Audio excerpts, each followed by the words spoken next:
Voilà, je vous invite à prendre l'Évangile selon Jean au chapitre 19. On va reprendre le verset 15 à 22. C'est ce que nous allons prendre aujourd'hui. 15 à 22. Et si chacun peut lire un verset.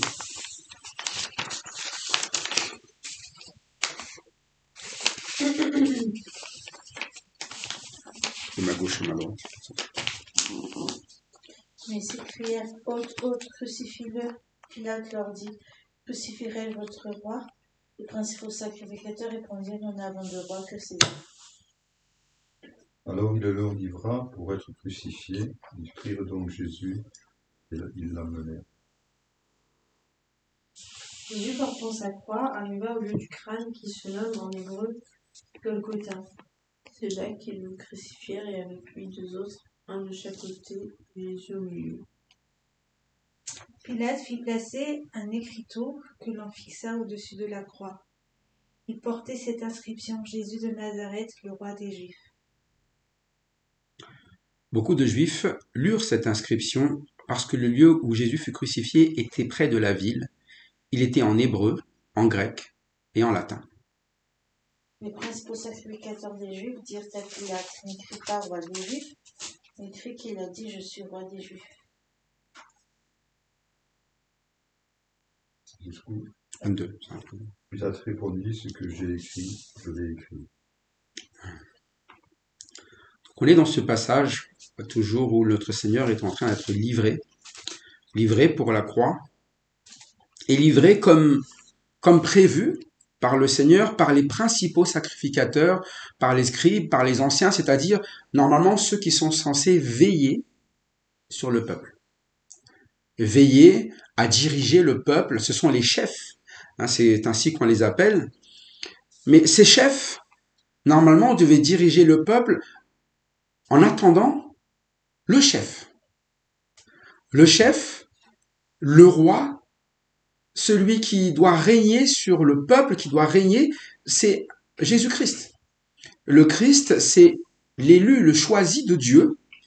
Et nous avons vu tout le long de l'évangile selon Jean, comment était cet élu de Dieu. Nous avons contemplé sa gloire, c'est-à-dire que nous avons vu dans sa vie, dans ses mots, dans l'accomplissement de la parole vis-à-vis de sa vie, qu'il était vraiment celui que Dieu a choisi.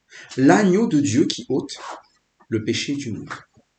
Et malheureusement, les chefs, les scribes, ceux qui sont censés le mieux connaître la parole, sont ceux qui l'ont rejeté. Et ils l'ont rejeté, à cause de ses paroles. S'il n'avait pas parlé, il n'aurait pas été rejeté, mais ses paroles ont été dures, difficiles, et ils l'ont même dit eux-mêmes, ils ont été parfois sur des tons moqueurs, ils attendaient qu'il blasphème, ils voulaient le tuer, et certains même se sont écartés du Seigneur à cause de ses paroles, parce qu'ils trouvaient que ses paroles étaient trop dures. Trop dures, c'est-à-dire que ça leur demandait, de suivre quelque chose qu'ils ne voulaient pas suivre. Vous vous rendez compte? Si vous ne croyez pas que Jésus est le Messie, et qu'il vous demande, de le suivre comme la lumière. Il est la lumière. Qu'il vous demande de croire qu'il est celui qui donne la vie, que même si nous mourons, il nous ressuscite. Que lorsqu'il dit « je suis le pain de vie », si vous ne croyez pas qu'il est vraiment celui que Dieu a envoyé, ça va être difficile à croire. Parce que le pain de vie, ça signifie que ma seule nourriture, ça va être lui. Ça veut dire que chaque jour de ma vie, je ne vais pas chercher à trouver le pain, qui s'en va, mais celui de vie. C'est lui avec qui je n'aurai jamais soif, un peu comme on l'a chanté justement, celui en qui je dois placer ma confiance, même lorsque je ne vois pas. Si vous ne croyez pas que c'est Dieu qui l'a envoyé, c'est sûr que vous allez le mettre de côté. Mais quand même, pendant tout le temps où il était là, ils avaient une conclusion depuis Nicodème. Personne ne peut faire ces choses si ce n'est pas Dieu. Et le peuple, quand ils ont vu les miracles sur la multiplication, ils ont dit, c'est vraiment un prophète de Dieu. Donc Donc il a accompli tout pour que l'on puisse vraiment comprendre que c'est le Messie de Dieu, qu'il est celui qui devait être le roi sur Israël. Mais vous voyez, on est arrivé au chapitre 19, et qu'est-ce qu'ils font? Eh bien, on ne va pas parler de Pilate maintenant, parce que Pilate, la promesse, ce n'était pas lui qui était le premier au courant, c'était les principaux sacrificateurs. Quand ils entendent Pilate dire « Crucifierai-je votre roi ?» Eh bien, ils vont dire une chose simple, « Nous n'avons de roi que César. » Donc, non seulement ils n'ont pas accepté le roi que Dieu a donné, mais en plus ils se sont fait un autre roi. Un roi qu'ils savent être un quoi? Celui qui n'est pas du tout élu par Dieu, qui est un païen, qui ne connaît même pas une once de ce que fait Dieu. Et César, vous savez que les Césars, ils ne sont pas connus pour être des gens de bien. Les Césars sont connus pour faire vivre et vivre quoi? Iniquité sur iniquité. Tellement que c'est toujours un César qui détrône souvent un César. Ils ont peur d'être empoisonnés les uns par les autres. Dès qu'ils ont trouvé un adversaire, ils essaient tout pour l'abattre. C'est ça être un César. Mais on voit le Seigneur, c'est tout le contraire. Il est en train de se faire abattre. Et même pendant qu'il se fait abattre, il est en train, eh bien, en parlant à Pilate, de quoi? De lui rappeler le royaume de Dieu. De lui dire ce que c'est que le royaume de Dieu. Plutôt que d'en vouloir à Pilate, il explique même à Pilate, si ce n'est pas le Père qui t'avait donné ce droit, tu ne le ferais pas. Et c'est ça qui est incroyable avec notre Seigneur Jésus-Christ, c'est qu'il est vraiment le bon roi. Il est le roi dont on rêve, c'est-à-dire qu'il vous conduira toujours dans quelque chose de bon, il vous sauvera dans toute chose. C'est pour ça qu'on peut dire une chose sur ce qu'ont fait les principaux sacrificateurs, eh bien, cette expression qui est dit, ils se sont tirés une balle dans le pied. Vous savez ce que c'est que se tirer une balle dans le pied? Ça veut dire quoi? Faire quelque chose qui va à l'encontre de notre propre intérêt. Il faut être fou pour se tirer une balle dans le pied. Ils avaient les promesses. Ils savaient tout ce qui allait se passer, tout ce qui doit venir, la venue du Messie et tout ce qu'il va faire. Et plutôt que d'accepter, ils se sont tirés une balle dans le pied, de sorte que eux ne puissent pas avancer, eux vont souffrir, eh bien plus que les autres. Et dès maintenant, eh bien ça va commencer. Parce que pour les païens, c'est ça la fin au verset 22, Pilate il a dit quoi? Ce que j'ai écrit, je l'ai écrit. Et qu'est-ce qu'il a écrit? Jésus, roi des Juifs. Ah, ça a embêté les sacrificateurs qu'il a écrit ça quand même. Dit qu'il a dit. Parce que nous on n'a pas dit ça. Non, non. J'ai écrit qu'il est votre roi. C'est-à-dire que Pilate, même s'il le crucifie, eh bien, il en a fait quand même de Jésus le roi.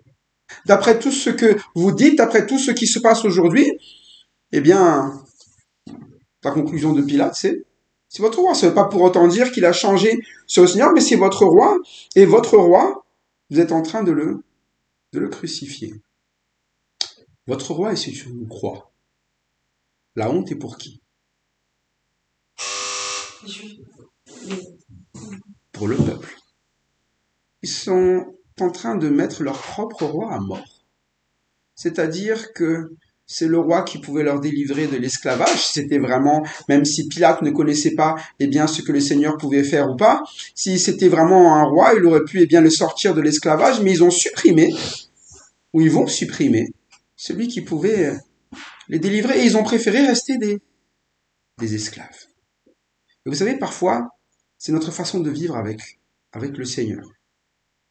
Au lieu de vivre ce que le Seigneur demande, eh bien, nous préférons rester esclaves du péché et du monde. Pour quelle raison? Parce que le Seigneur nous demande des choses qui ne nous plaisent pas. Ça ne me plaît pas, ce Seigneur. C'est un Seigneur, il n'est pas assez majestueux. Il n'est pas comme César. César, lui, il a de la prestance. Hein. Mais le Jésus, là, regarde-le maintenant. Et parfois, c'est notre façon de voir, nous regardons la parole de Dieu, elle s'adresse à nous, le Seigneur s'adresse à nous, et puis nous voyons qu'avec cette parole, nous n'allons pas avoir la prestance que les gens ont dans le monde. Nous allons être, eh bien, vus comme petits. Nous n'allons pas être regardés comme quelqu'un de incroyable, génial, intelligent. Parfois même, comme le Seigneur l'a enseigné aux disciples, vous serez haïs à cause de ma parole. Et ça ne plaît pas. Et vous savez, quand la parole de Dieu ne plaît pas, eh bien, c'est ce qu'on appelle se tirer une balle dans le pied. C'est-à-dire, c'est pourtant cette parole qui aurait pu quoi? Vous sauver de la situation que vous vivez maintenant. Et on a la preuve, eh bien, avec les Juifs, lorsqu'ils ont emmené Jésus, ils ont emmené Jésus sur ce lieu du crâne, et le roi se trouve où? Ici, c'est écrit que c'est leur roi. C'est écrit dans toutes les langues connues, hébreu, grec, latin, tout le monde est au courant, et leur roi se trouve où? Au milieu de deux brigands. C'est un peuple de quoi alors, si leur roi est un brigand? C'est un peuple de vauriens, de brigands. Les gens ne comprennent pas parfois que lorsque nous attaquons notre roi, nous nous dégradons nous-mêmes. Vous savez, la parole de Dieu, elle dit une chose, quand elle parle, eh bien, de ceux qui nous conduisent, et justement, le Seigneur était là pour conduire le peuple. Hébreu nous apprend que celui qui n'obéit pas, eh bien, à son conducteur, c'est qui va en subir la conséquence? On peut prendre Hébreu, chapitre 13, pour le lire. 13, 17. Quel était le travail du Seigneur lorsqu'il conduisait? Hébreux 13, 17. Si quelqu'un peut lire. Obéissez à vos conducteurs et ayez pour eux de la déférence, car ils veillent sur vos âmes comme devant en rendre compte. Il en soit ainsi afin qu'ils le fassent avec joie et non en gémissant, ce qui ne serait aucun avantage. Bon, ici, il parle de conducteurs de manière générale. Mais le rôle des conducteurs, c'est de quoi dans ce passage? Qu'est-ce qu'il dit? Obéissez au conducteur et ayez pour eux la déférence, car il quoi? Il veille sur votre âme, sur vos âmes. Ça veut dire que si vous ne le laissez pas faire son rôle, qui aura un problème? L'âme de qui? Pas celle du conducteur. Celui qui doit être conduit. C'est pour ça que quand ils ont livré le roi, ils mettaient à défaut qui? Ils devaient conduire qui, ce roi? Le peuple. Et l'âme du peuple est en train de se perdre. C'est pour ça que c'est un problème lorsqu'on rejette eh bien, ce que Dieu a placé, et Dieu a placé Jésus-Christ eh bien, comme Christ. Celui qui rejette Christ, il condamne sa propre âme. Et quand on désobéit eh bien, à la parole de Dieu, la personne condamnée, ce n'est pas Dieu. Même si, dans l'apparence, c'est vrai que Jésus-Christ va vivre quelque chose de terrible, ce n'est pas celui qui conduit, c'est celui qui a refusé l'endroit où Dieu voulait le conduire. Et ici, eh bien, ils ont condamné le Seigneur et il se retrouve, eh bien, aux yeux des gens comme conduit par des brigands. Vous savez, c'est comme dans une famille.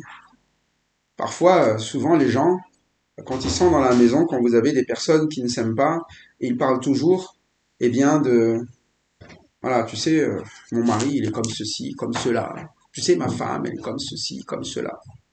Mais quand on parle comme ça, on dégrade quoi? La maison de qui? Notre propre maison. Et parfois, nous sommes un peu comme cela. Nous détruisons notre maison, eh bien, parce que nous n'acceptons pas ce que Dieu a mis dans notre maison. Mais ici, dans la maison d'Israël, il a mis un roi. Et ceux qui vont croire en ce roi vont vivre la grâce que va ramener ce roi. Mais ceux qui ne croient pas vont dénigrer leur propre maison. Et ils ont fait de leur roi un quoi? Un brigand. Une inscription où c'est pourtant bien écrit Jésus de Nazareth, roi des Juifs. Mais le roi qui est comment? Devenu une honte devant toutes les nations, en hébreu, en grec, en latin. Et donc, le peuple juif qui est devenu un peuple comment? Dans la honte, aussi. Alors c'est vrai que souvent, nous ne réfléchissons pas à cela. C'est pour ça que l'expression de se tirer une balle dans le pied est souvent une bonne expression. Parce que quand on se tire une balle dans le pied, c'est idiot, mais on ne réfléchit pas aux conséquences.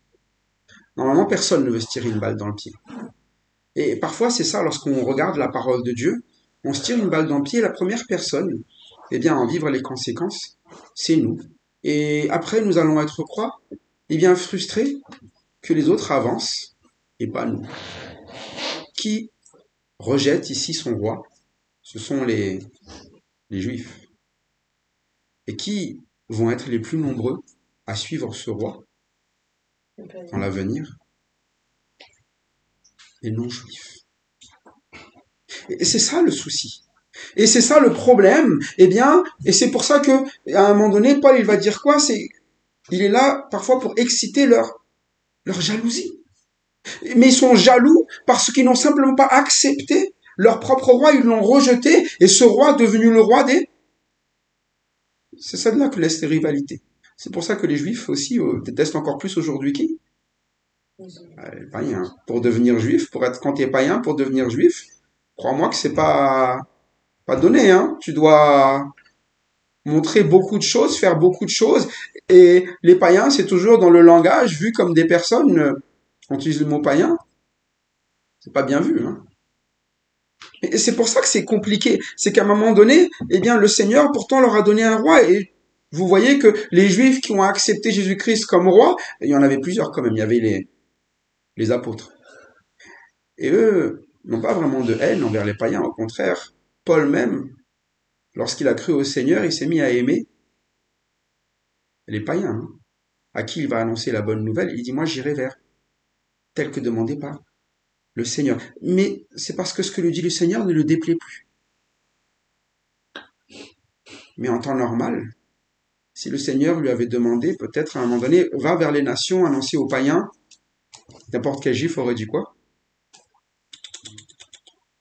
Déjà, un païen, aller à sa rencontre, aller chez lui, on n'allait pas, hein, chez les païens. C'est pour ça que Pilate, c'est étonnant qu'il se mette à dire quoi vis-à-vis de César, devant Pilate, qui est notre roi? César. C'est bizarre, hein, ils se mettent à aimer. On dirait. Mais ils n'aiment pas les païens. C'est juste qu'aujourd'hui, ce païen va leur permettre de quoi? De supprimer ce roi. Alors, lorsque Jésus a été livré pour être crucifié, vous vous rappelez quand même, quand on regarde cela, mais comment c'est possible? Eh bien, qu'il rejette le roi. D'abord, c'est possible parce que le Seigneur le savait. Vous savez que dans les Écritures, le Seigneur l'a répété plusieurs fois, qu'il sera livré par qui? Par les principaux sacrificateurs. Mis à mort par qui? Par les païens. C'était le programme. C'est pour ça qu'il dit à Pilate, tu ne peux pas faire ça si ce n'est pas le Père qui t'a donné. Mais c'est pareil pour ces sacrificateurs. Le Père est souverain dans toutes ces choses. Par contre, il n'empêche que ils ont une responsabilité. C'est celui d'avoir rejeté. Et que lorsque Jésus, eh bien, porte cette croix vers ce lieu du crâne, eh bien, le lieu du crâne, on a vu que c'était à la vue de qui?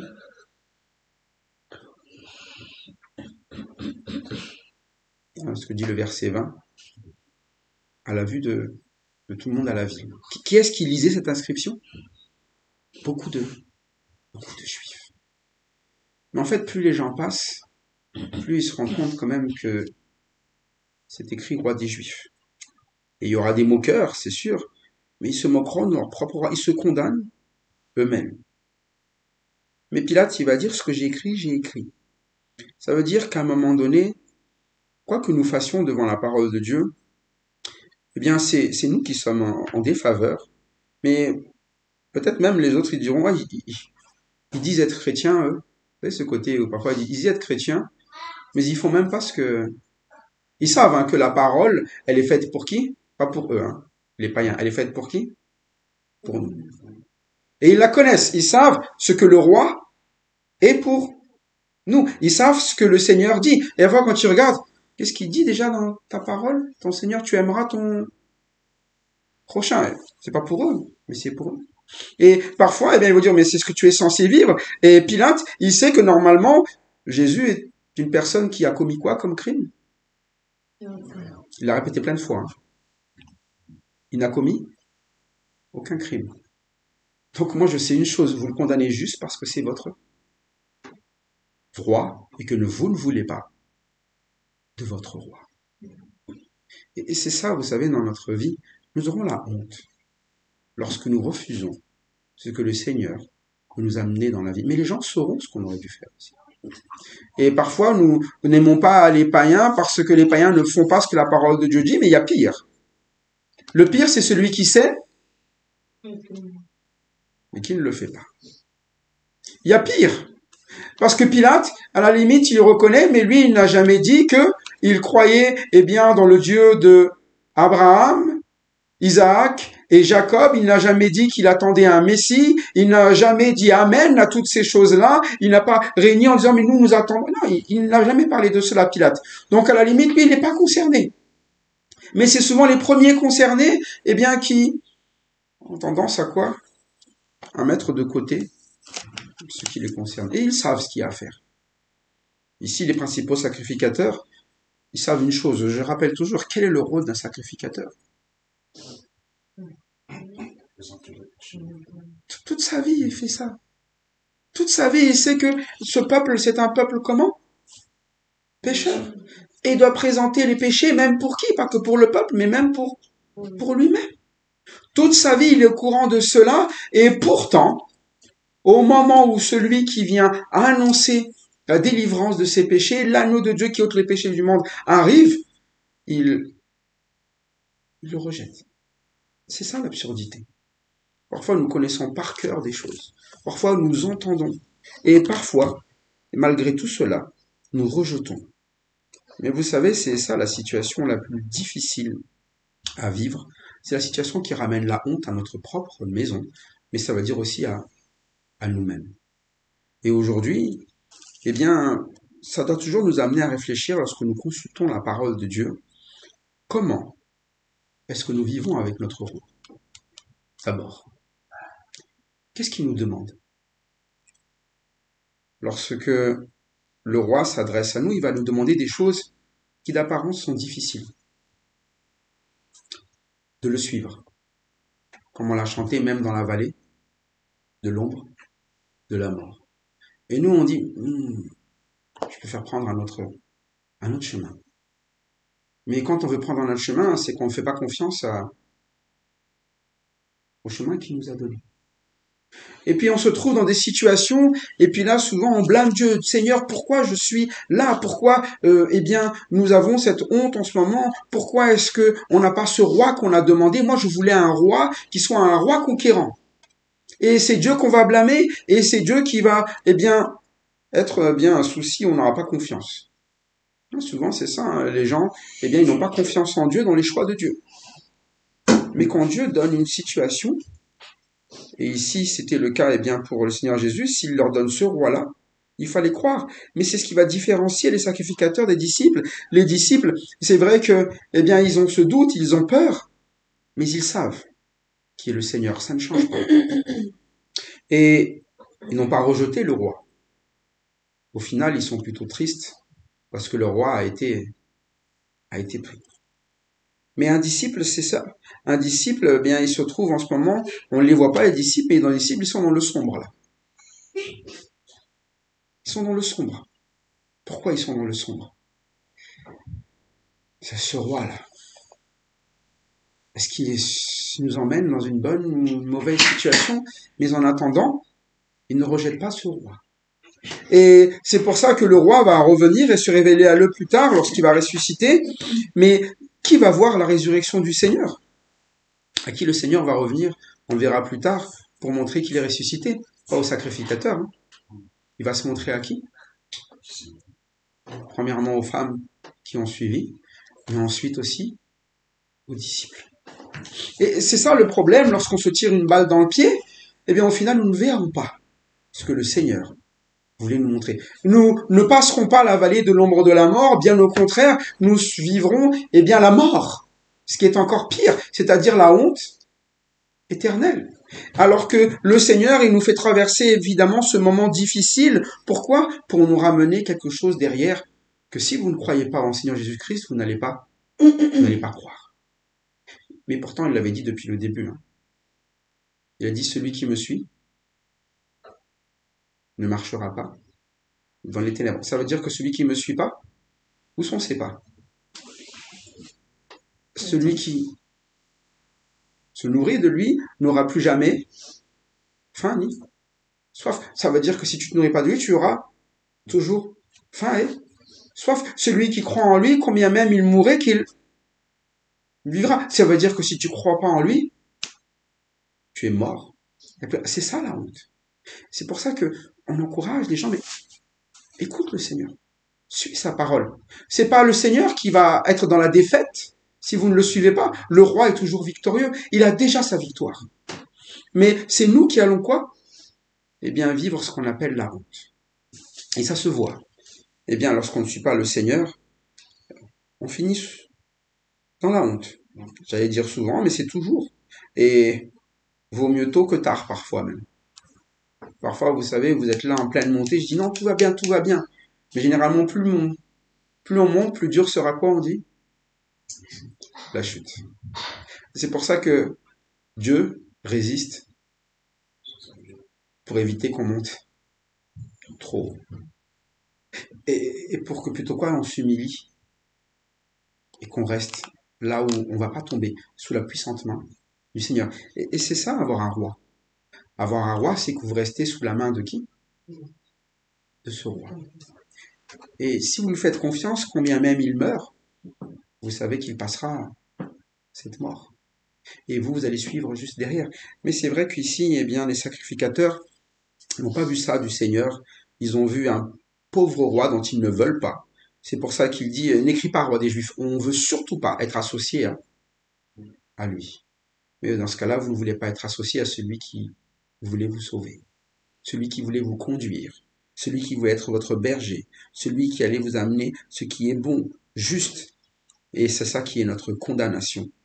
Alors en tant que chrétien, en tant qu'enfant de Dieu, en tant que personne ayant déjà reçu la parole, ne ramenons pas la honte à notre roi, ayons toujours comme volonté de suivre la parole de Dieu afin que le conducteur soit élevé dans notre vie et non pas rabaissé aux yeux des autres. Ne soyons pas non plus des personnes qui confondent les païens en leur faisant montrer un roi qui devrait être le nôtre et puis au final on se laisse diriger par César. Ne soyons pas non plus, si nous ne connaissons pas le Seigneur, un païen qui constate que Jésus est le roi des Juifs, le roi qui a ramené le salut et nous disons ça ne me concerne pas, c'est pour eux. Posons-nous plutôt la question, et moi? Qui est-ce qui me conduit? Et moi? Où est-ce que je vais? Parce que s'il n'y a pas de roi, il n'y a pas de victoire, il n'y a pas de peuple, il n'y a simplement que la perdition. Alors que nous soyons simplement des hommes et des femmes qui sont confiants dans le roi que Dieu a donné, dans le Christ, celui qui a donné sa vie pour nous sauver, celui qui s'est mis au rang des malfaiteurs, tel que prévu par son Père, tel que voulu par son Père. Et vous voyez même le roi, il a accepté d'obéir à celui qui était au-dessus de lui, c'est-à-dire le Père, afin d'amener, non pas la honte, mais d'amener quoi? La gloire à ceux qui sont dans la honte, c'est-à-dire nous. Donc à Dieu la gloire, et à Jésus-Christ la gloire pour l'œuvre qu'il a accomplie sur la croix pour nous sauver. Amen. Amen.